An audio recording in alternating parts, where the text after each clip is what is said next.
Physical power boost. Why were the Sound 4 able to beat even high-level Jounin ninja? I mean, they weren't actually that overpowered, and they were still super young too. But they had one major trick up their sleeve, the curse mark. And the very first thing it does, it massively boosts your physical power. Like, ridiculously.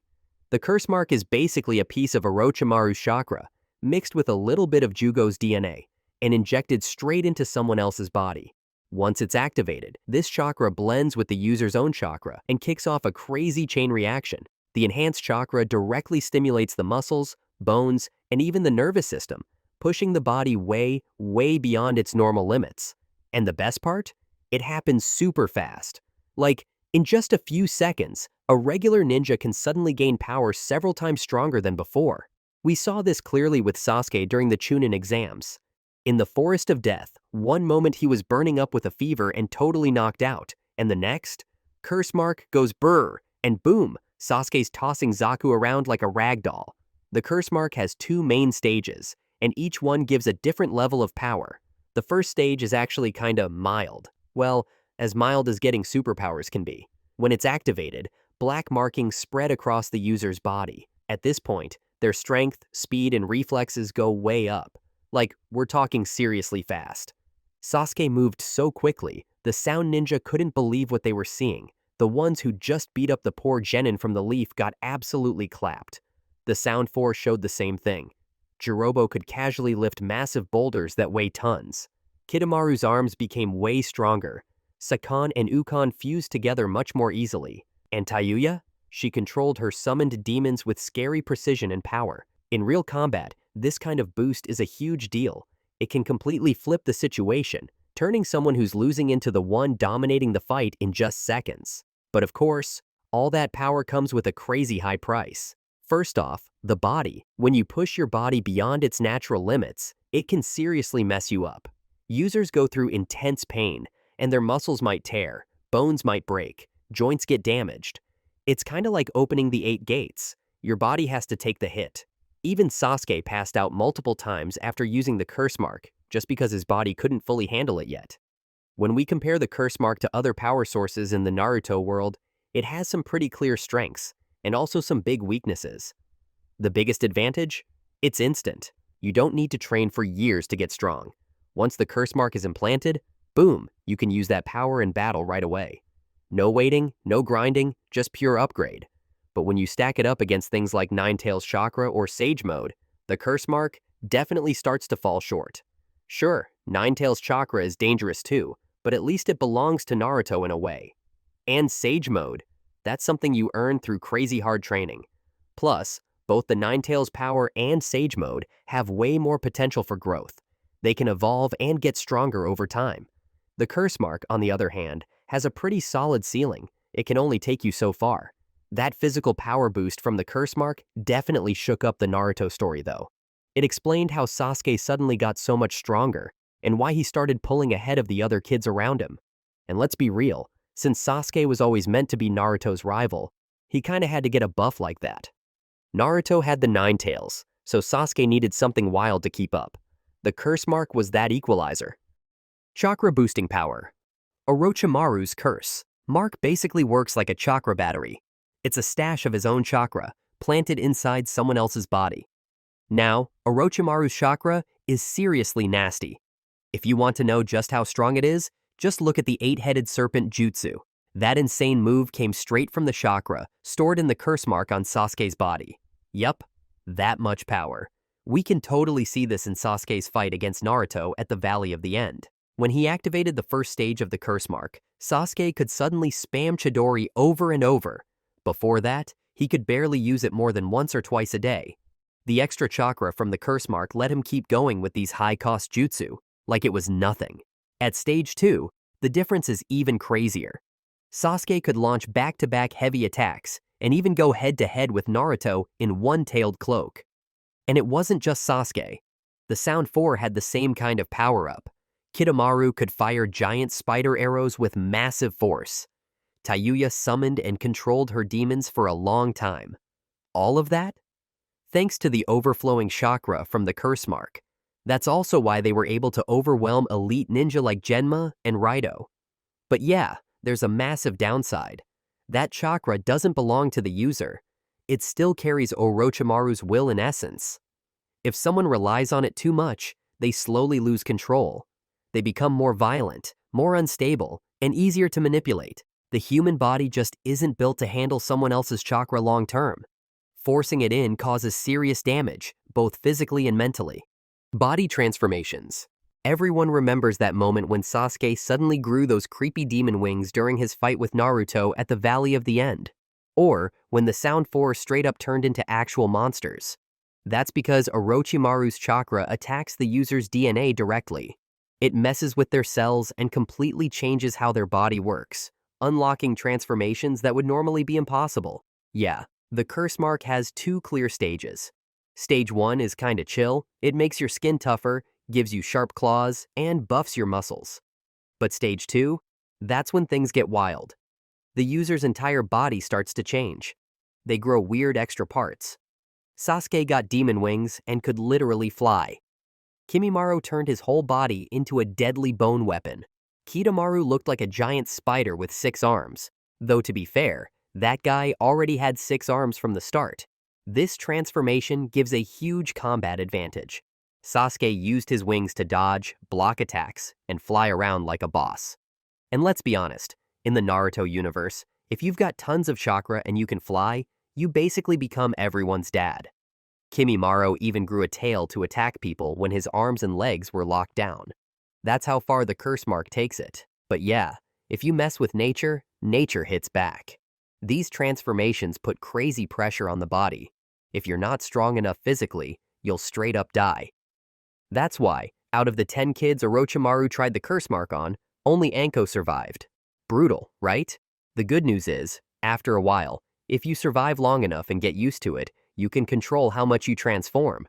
Instead of going full monster mode, you can just transform certain body parts to get an edge without all the side effects.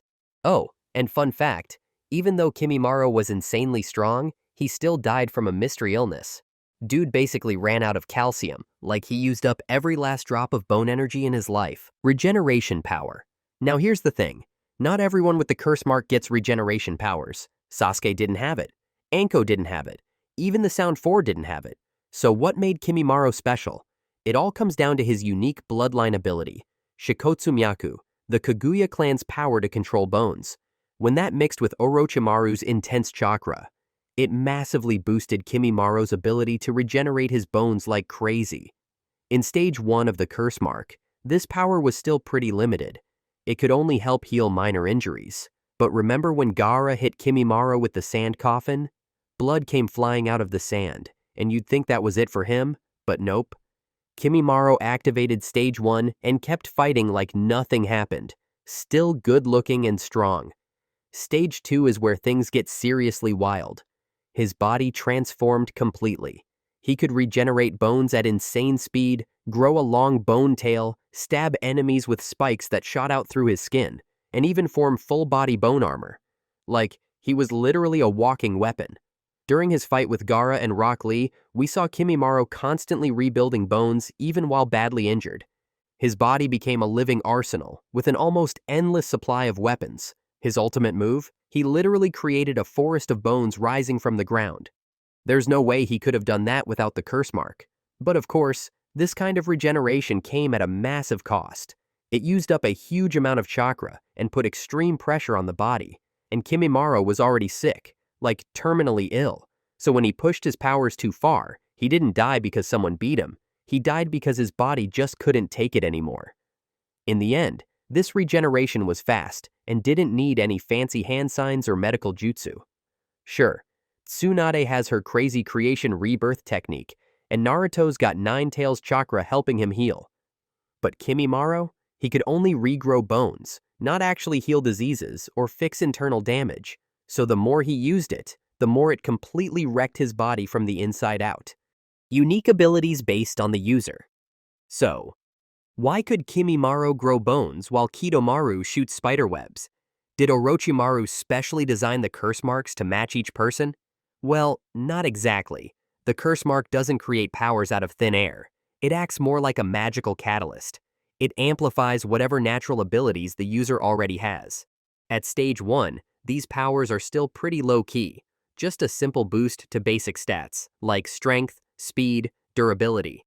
A little buff, nothing too wild. But once the user hits stage 2, everything changes.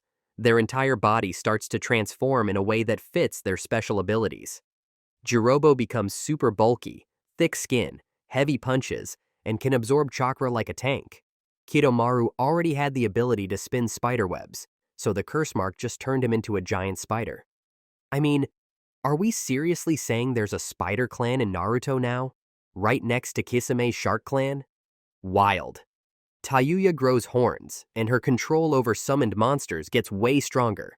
Seikon and Ukon can literally merge into other people's bodies and destroy them from the inside. Totally gross. Kimimaro ends up with a long dinosaur-looking bone tail, full-body bone armor, and spikes shooting out everywhere. And Sasuke? He grows wings. His hair gets longer. He kinda looks like a flying demon or a bat? But like, why? What do bones have to do with dinosaurs? And what does Sasuke have to do with bats? So here's the thing. Stage 1 of the curse mark mainly taps into Orochimaru's chakra inside the user. But stage 2? That's a whole different story. It doesn't just mess with chakra, it goes straight into your DNA. Specifically, the DNA of Jugo. Yeah, that Jugo. His clan naturally absorbs nature energy, but they can't control it. Kinda like what almost happened to Naruto. Remember when he messed up Sage Mode and almost turned into a toad? Same concept here. Jugo's people absorb Senjutsu chakra without learning proper sage techniques, so they start mutating into weird animal-like creatures instead. The curse mark uses this unstable, raw power and turns it into something usable. Something monstrous, but still usable. But wait, here's a weird question. Why can Sasuke use snake techniques later on? Why can he summon giant snakes like it's no big deal? And Anko too, she had some pretty slick snake jutsu going on. It's not like either of them were part snake to begin with, right? Well, the answer is actually kind of messed up. The Sound 4 all had basic curse marks, basically mass-produced versions. Orochimaru used them to power up random strong dudes and turn them into soldiers. But Anko, Sasuke, and Kimimaro? They were special picks. Orochimaru gave them the Heaven and Earth seals, the two strongest versions of the curse mark. Why? Because he planned to use their bodies. Literally. They were his future vessels. We never really saw Kimimaro unlock any special powers from the Earth seal, though. His abilities felt kinda like upgraded versions of what the Sound 4 had. But Anko and Sasuke, they definitely picked up some of Orochimaru's traits. In fact, Sasuke later signed a contract with one of the giant snakes from Ryuchi Cave, the exact same place Orochimaru trained. That's not a coincidence. And these powers weren't just for show, they were seriously effective in battle. Now, Neji, with his god-tier Byakugan, still struggled to keep up with Kidomaru's spiderwebs. Gaara and Rock Lee were totally caught off guard by Kimimaro's endless bone transformations. Even Shikamaru, Mr. Galaxy Brain, got pushed to his limit by Tayuya and her creepy summoned monsters. But, of course, the more they used the curse mark, the more Orochimaru's influence grew inside them. His chakra flowed through their bodies like invisible strings, ready to turn them into puppets at any moment. And let's not forget, every time someone activated Stage 2, they became more aggressive, more violent. Jugo's special healing power. So, here's something kinda amazing. Jugo once saved Sasuke's life just by sharing his own cells. This is one of the rarest abilities tied to the curse mark, and honestly, only Jugo can do it. Unlike regular medical ninjutsu, Jugo doesn't need to know any healing jutsu at all. His body is literally the original source of all the curse marks that Orochimaru ever created. So when Jugo activates his Stage 2 curse mark, that dark chakra lets him rebuild his own cells, and even transfer them into someone else.